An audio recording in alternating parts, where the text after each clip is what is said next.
Hello नमस्कार सबैजनामा तपाईहरुलाई school आर्टिस्टमा स्वागत छ। आज हामी एउटा पेन्ट कटिङ गर्न गइरहेछौं। यो बिना क्रिजको पेन्ट हो र यो कम्प्लिटली हिपको आधारमा कटिङ हुन गइरहेछ। म तपाईहरुलाई स्क्रिनमा यसको मेजरमेन्ट हाल्दिन्छु।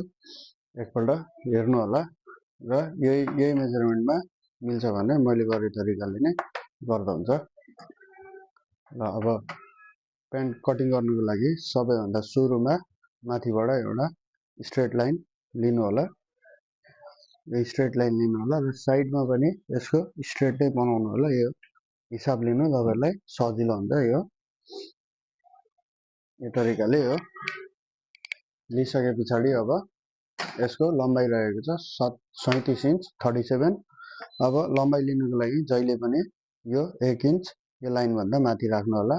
यसको हिप जति छ हिप कति छ 39.5 39.5 को 4 भाग गर्नु होला र 4 भाग गरेर त्यसमा माइनस हाफ इन्च गर्नु होला। यो 39 को 39.5 को हिप भनेको 10 मा एक लाइन कम आउँछ। अब यसमा हाफ इन्च माइनस गर्दाखेरि 9.5 मा एक लाइन कम यसरी राख्दिनु होला र त्यस्तै अब यसको फुल लेन्थ लगाइदिनु होला 37। यसमा 2.5 देखि 3 इन्च फोल्डिङ भाग राख्दिनु होला। अब त्यस्तै यसको नीको घुँडाको मार्क गर्नुको लागि जति लम्बाइ छ त्यसलाई आधी गरेर त्यसमा 2.5 इन्च प्लस गर्नु होला। 37 को आधी 18.5 18.5 मा 2.5 इन्च प्लस गर्दा 21 इन्च आयो 21 इन्च। अब त्यस्तै यसलाई सेम मार्जिन यसको यतापट्टि उठाइदिनु होला 21 37 सरी। अब यसको स्ट्रेट लाइन यसलाई यसरी लिदिनु होला। यसरी स्ट्रेट गरिसके पछाडी अब हिपको हिसाबले लिनु होला। यहाँ थाइको मार्क नगर्नु होला। यो हिपको हिसाबले गर्दाखेरि 39.5 हिपको 4 भागमा लगाउनु होला। त्यस पछाडी 2.5 इन्च राख्नु होला। बिना प्लेटको बिना क्रिजको पेन्टमा 2.5 इन्च एड गर्नु होला। त्यस्तै अब 2.5 इन्चमा फ्लाइको मार्क फ्लाइ घुम्ने मार्क एड गर्नु होला र यसमा जति छ यो 2.5 इन्च बढाएर यहाँ स्ट्रेट लाइनसम्म जति छ त्यसको आधी गर्नु होला। यो 12.5 आएको छ 12.5 को आधी गर्नु होला 6 इन्च एक लाइन। अब त्यस्तै यसलाई तल पनि 6 इन्च एक लाइन यसको सेम मार्जिन राख्नु होला 6 इन्च एक लाइन। अब त्यस्तै यसको बटम पार्टमा जानुपर्ने हुन्छ 13.5 छ बटम र 17.5 इन्च घुँडा 13.5 को आधी गर्दाखेरि 3.5 मा एक लाइन कम आउँछ। 3.5 मा एक लाइन कम यसरी लगाइदिनु होला। 3.5 मा एक लाइन कम यता र 3.5 मा एक लाइन कम यता राखिदिनु होला। यो जति बटम छ त्यसलाई 4 भाग गर्नु होला अथवा सजिलो तरिका जति बटम छ त्यसलाई आधी गर्नु होला र आधी गरे पछाडी त्यसको पनि आधी आधी गरेर यता राखिदिनु होला। अब त्यस्तै घुँडामा मार्क गर्नुको लागि 17.5 इन्च छ घुँडा 17.5 को आधी जति आउँछ त्यसलाई पनि आधी गरेर यसरी राखिदिनु होला। अब त्यस्तै यसलाई घुँडा र नीमा जहिले पनि स्ट्रेट मार्क गर्नु होला। यसरी घुँडा र नी जहिले पनि स्लिम फिट पेन्टमा स्ट्रेट मार्क नै गर्नु होला। यो अरु तरिकाको सेप नदिनु होला। यही तरिकाले यसको गर्नु होला र यसलाई अब सेप लिनुको लागि यो तरिकाले यसरी सेप लिनु होला। सेप लिँदाखेरि यो स्केल यहाँ तलबाट बाङ्गिनु भएन यो तरिकाले नगर्दिनु होला। यो अलिकति यति जसरी यसरी स्ट्रेट नै यसरी राखेर यसलाई यो तरिकाले सेप लिनु होला। यसलाई पनि अब सेम तरिकाले यसरी राख्नु होला। अब त्यस्तै यसको कमरको मार्क लिनुपर्ने हुन्छ। कमरको मार्क लिनुको लागि अब यसलाई यो तरिकाले यो एकदम अप्ठ्यारो सेप लाग्न सक्ला, त्यो अप्ठ्यारो तरिकाले नगर्नु होला। यो यहाँ यो हिपको लाइनमा यसरी नै यति चाहिँ स्ट्रेट जस्तो नै लिनु होला यसरी। अब यहाँबाट अलिकति माइनस गर्दा केही फरक पर्दैन यसरी, तर हिपको लाइन चाहिँ माइनस गर्नु भएन। यो गर्दाखेरि पछि हिप टाइट हुन सक्छ। अब त्यस्तै यहाँबाट कम्मरको 4 भाग लिनु होला। कम्मरको जति कम्मर छ त्यसलाई 4 ले भाग गरेर यो 34.5 छ, 34.5 को 4 भाग यसरी गर्नु होला र त्यसमा 1.5 इन्चको मार्जिन बढाइदिनु होला, सिलाइ मार्जिन। अब त्यस्तै यसलाई यसरी स्ट्रेट गर्नु होला। यो क्रस भएको राम्रो। क्रस लिनुको लागि यो तपाईहरुले यहाँबाट यसरी मार्क गर्नु होला।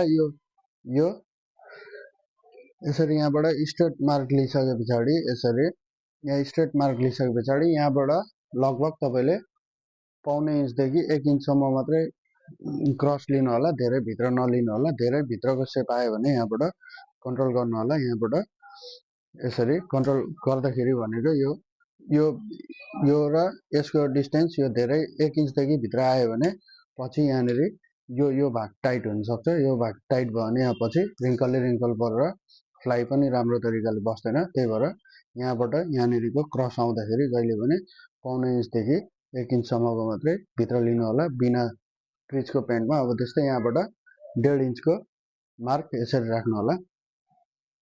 त्यो मार्क गरिसके पछाडी त्यसलाई यसरी बिस्तारै माथिबाटै राउन्ड गर्नु होला। यो धेरै भित्र नजानु होला। यहाँबाट कम्तीमा पनि 1.5 इन्च जतिको चाहिँ मार्क गर्नु होला। 1.5 इन्चलाई यसरी मार्क गरेर यही पार्टबाट घुमाउनु होला, धेरै तल नआउनु होला, फेरि फ्लाइ राम्रो तरिकाले बस्दैन। अब त्यस्तै यो ज्यादा कम्मर नभएको भएर यसलाई पेट नभएको भएर हामीले 1/2 इन्च मात्रै माइनस गर्यौं।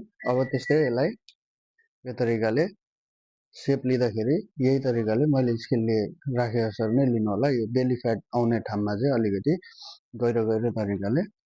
अब यो तरिकाले गहिरो तरिकाले सेप लिँदै हुनुहुन्छ भने तपाईहरुले बेल्ट पेस्टिङ गर्दाखेरि पनि एकदम घुमाएरै गर्नु होला।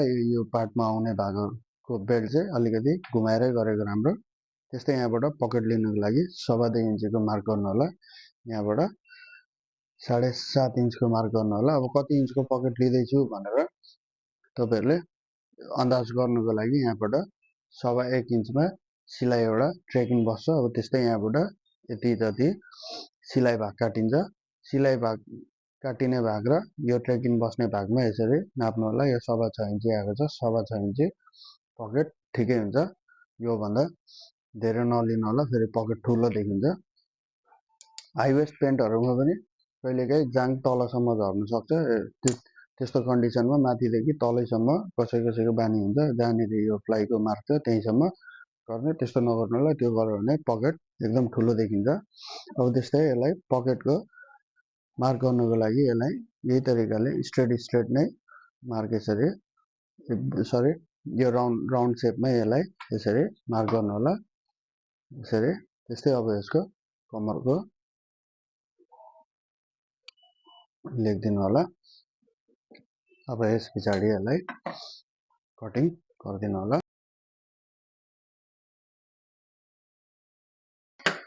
तरिकाले फ्रन्ट कटिङ भयो।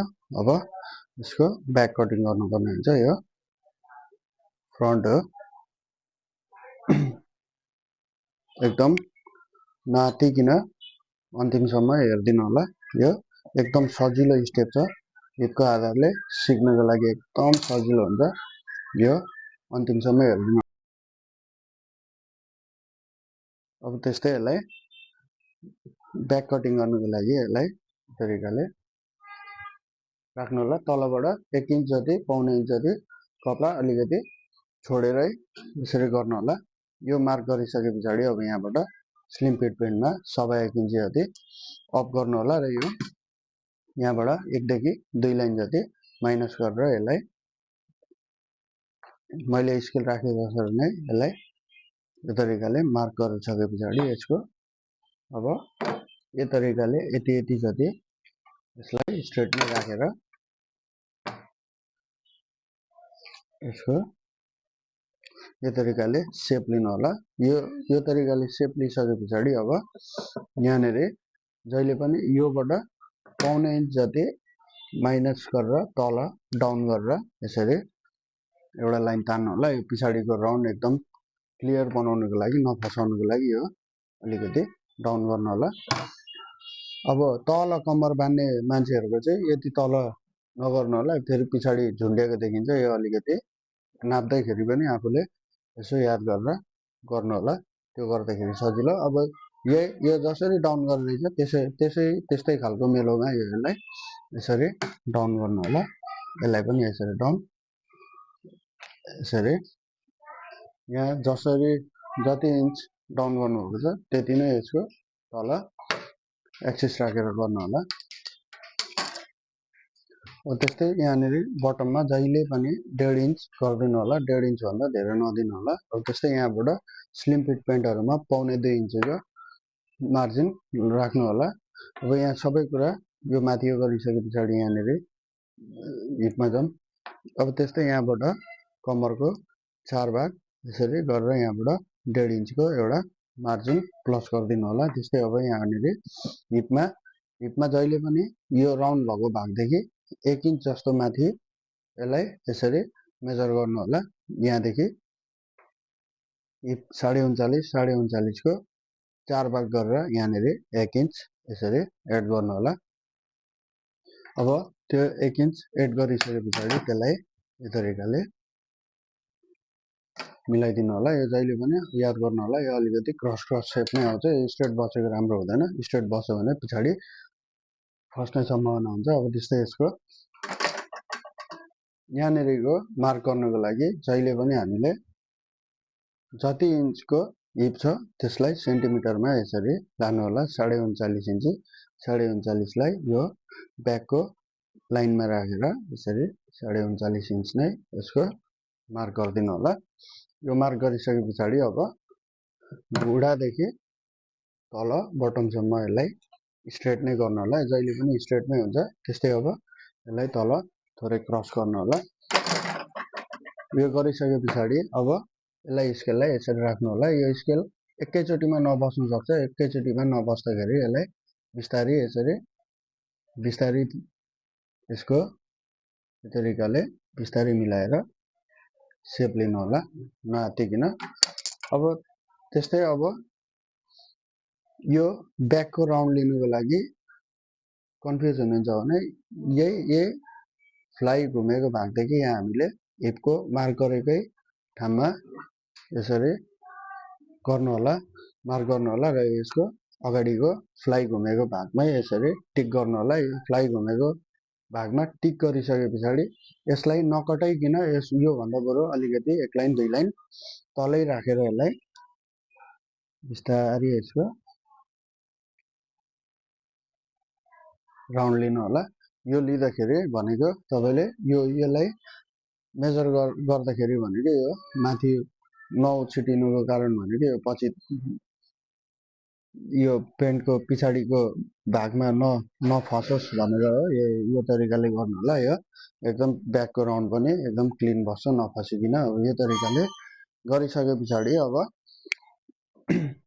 यसलाई 2 इन्च जतिको मार्जिन यसरी राखेर यसलाई गर्नु होला। अब थाइदेखि तलैसम्म मार्जिन राख्ने हो कि थाइसम्म मात्रै राख्ने हो, यो तपाईँहरूले राख्न सक्नुहुन्छ। अब त्यस्तै यसको यहाँबाट 3 इन्चको ब्याक पकेटको लागि डाउन गर्नु होला। यहाँबाट 2.5 इन्च डाउन गर्नु होला। त्यस्तै यहाँबाट 5 इन्चको पकेट, जति इन्चको पकेट छ त्यसमा आधी गर्नु होला। यो ट्रेकिङ बस्ने भाग यसरी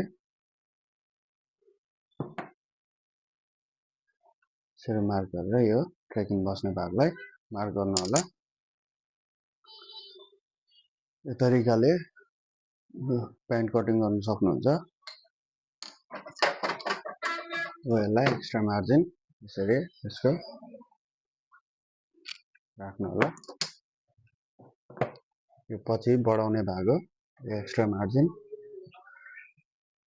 यसरी राखेर यसलाई कटिङ गर्न सक्नुहुन्छ।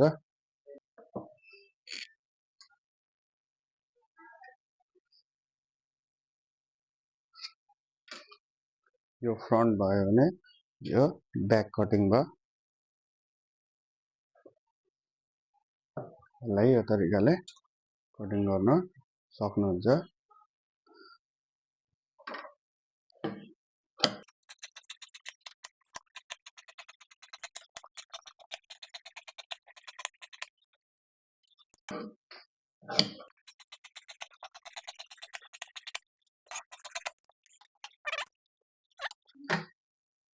यसको फ्रन्ट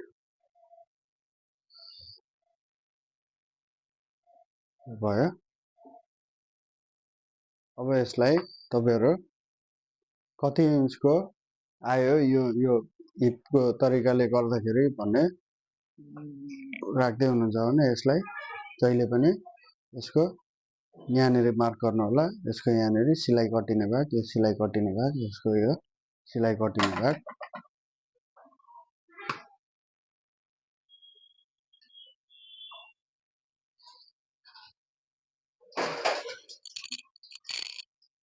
साढे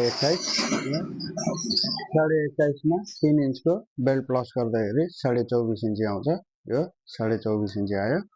अब त्यस्तै थाइ कति आयो भनेर सुरुमै कन्फर्म गर्नुको लागि यहाँबाट यसरी 2 इन्च जति सिलाइ भाग यो थाइ बस्ने भाग मार्क गर्नु होला। अब त्यस्तै यहाँबाट यति यति सिलाइ हुने भाग मार्क गर्नु होला। यो सिलाइ हुने भागदेखि यहाँसम्म मार्क गर्नु होला। यो 10.5 इन्च आएको छ। 10.5 इन्चमा यसरी बोकेर अब यसको पनि यसको ब्याकको सिलाइ हुने भागलाई यसरी मार्क गर्नु होला। अब त्यस्तै यसलाई 10.5 इन्चमा यसरी राख्नु होला। 10.5 इन्चमा राखेर यसको यहाँ मार्क गर्नु होला। यो 24 इन्च आएको छ।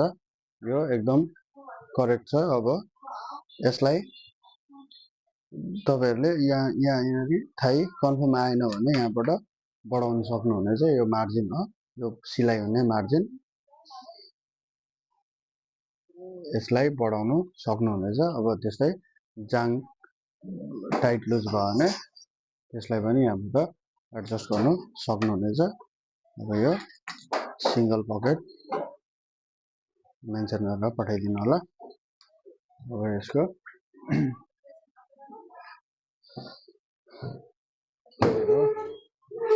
धन्यवाद भिडियो अन्तिमसम्म हेर्नु भएकोमा।